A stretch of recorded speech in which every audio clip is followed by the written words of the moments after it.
Dados do CAGED reforçam um cenário positivo para o emprego e o Brasil cada vez mais se complicando na possibilidade de negociar com os Estados Unidos. Isso e mais, então, aqui no nosso Morning Call, dia 5/8/2025. Mal acabou uma semana agitada, já entramos em outra. Mais ainda, né? Noticiário político vai interferir bastante no noticiário econômico, o que é uma pena, né? E realmente eu não gosto de quando a política mistura com o noticiário econômico, mas enfim, temos coisas a dizer sobre. Bom, vamos começar então por dados, né, macroeconômicos e que orientam, inclusive, grande parte do mundo. Estados Unidos, né, pedidos de bens duráveis, excluindo defesa por lá, caíram expressivamente, 9,4% em julho, isso é um dado interessante. Devolve, inclusive, um avanço forte que tinha acontecido de 15,5% registrado no mês anterior.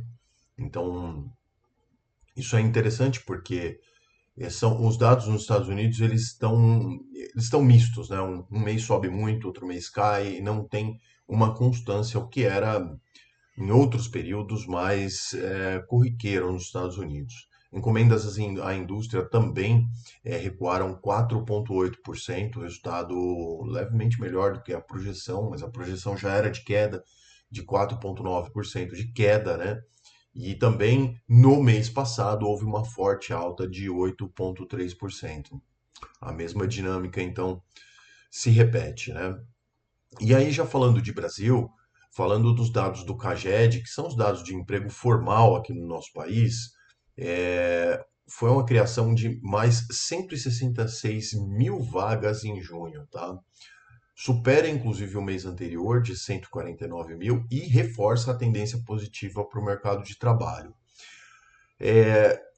Esse resultado ele indica sim a resiliência na atividade econômica, ainda com o cenário de juros mais altos, etc., que a gente vive, mas também é muito complicado, né? A gente vê a situação de muito emprego, de pleno emprego, mas as pessoas continuam aí com dificuldades, tomando crédito, com dívidas.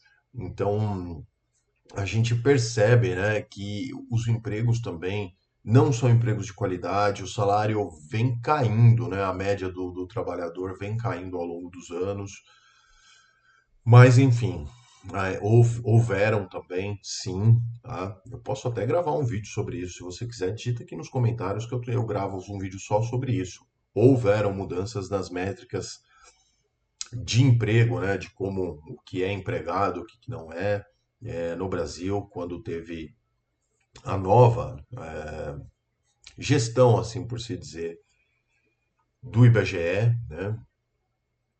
Então vamos lá. Isso tudo é uma coisa a se analisar. Agora, bom, a notícia em si aqui já deve estar em todos os portais de notícias possíveis e imaginários, e eu não vou me ater a ela de fato, mas nos efeitos delas. Bom, todo mundo sabe, ontem à noite, então Alexandre de Moraes mandou então, né, decretou então a prisão do ex-presidente Jair Bolsonaro domiciliar, né, mandou para prisão domiciliar, alegando o descumprimento de regras que ele tinha imposto e tal, etc, etc.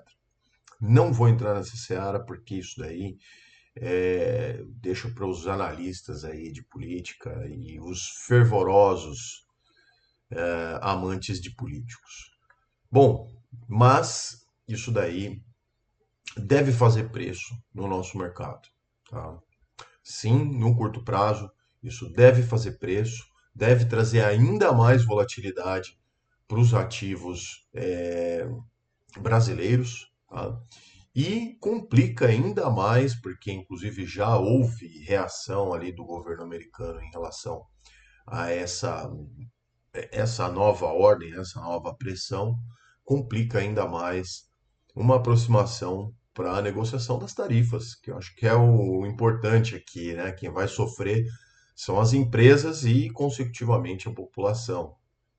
Então, com mais essa escalada aí nas tensões, é, fica difícil. Ontem, inclusive, né, em nota oficial, o Escritório de Assuntos do Hemisfério Ocidental, ligado ao Departamento de Estado dos Estados Unidos, acusou, tá, o ministro Alexandre de Moraes de violar direitos humanos e instrumentalizar a justiça brasileira para silenciar adversários políticos. Sinceramente, eu preciso concordar com isso, porque é a mesma coisa que se está fazendo, né, por exemplo, em países como tão falados aqui no Brasil, né, Venezuela. Sim, lá é assim que acontecem as coisas.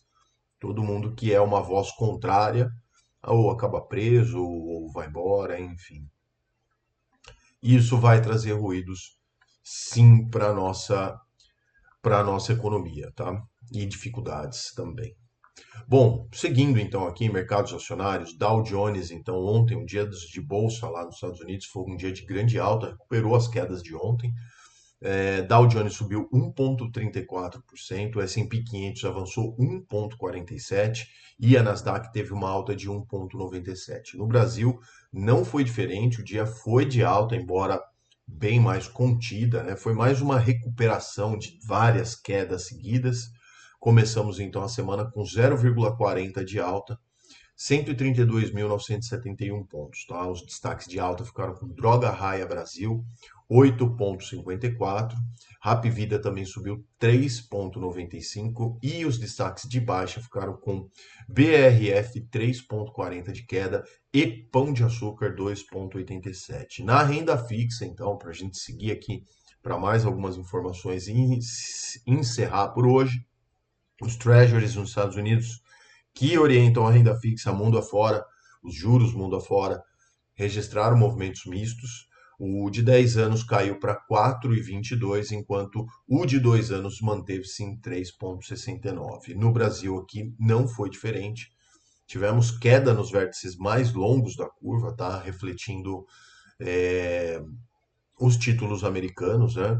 E também a expectativa mais forte, mais crescente com os últimos dados de que por lá inicie-se então uma queda de juros ainda em 2025, impulsionada inclusive por esses dados aferidos agora, que a gente acabou de falar sobre eles, de mercado de trabalho mais fraco, etc, etc. E também pela saída da diretora Adriana Kruger, considerada conservadora, lá de posições estratégicas. Com isso também os treasuries recuaram. E o dólar também perdeu força frente ao real, tá? Mas isso é alívio de curto prazo, tenho certeza. Bom, aqui no Brasil ainda permanece a discussão sobre a taxa Selic. Hoje já teve a ata do cupom.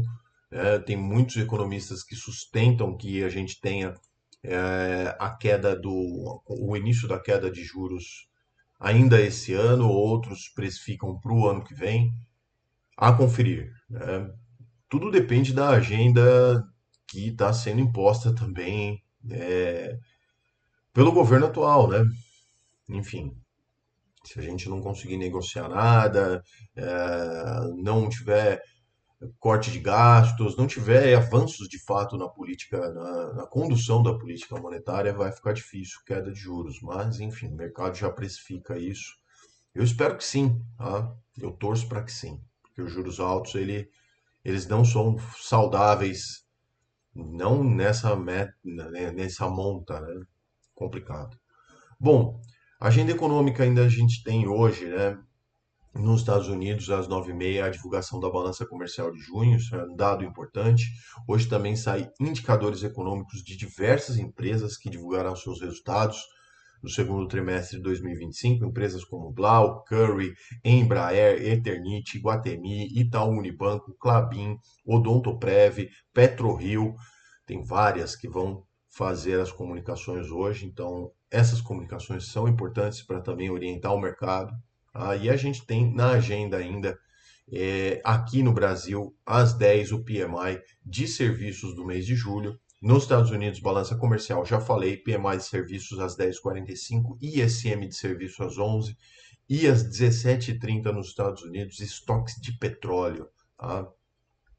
Bom, a Europa também, última notícia de hoje aqui, a Europa adotou, então, falou ali, né, se comunicou dizendo que suspenderá por 6 meses as suas contramedidas às tarifas dos Estados Unidos após o acordo com Donald Trump, segundo a Comissão Europeia.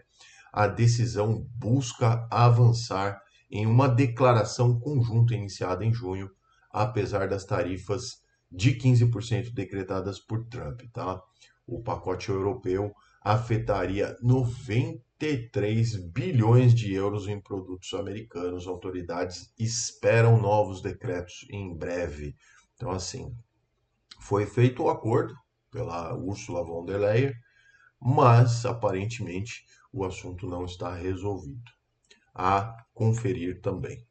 Esse era o vídeo de hoje, então. Espero que vocês tenham gostado. Se gostaram, já sabe, se inscrevam no canal, comentem as notícias aqui na caixinha de comentários. Eu converso com vocês sobre isso, por todas as perguntas, né? Claro.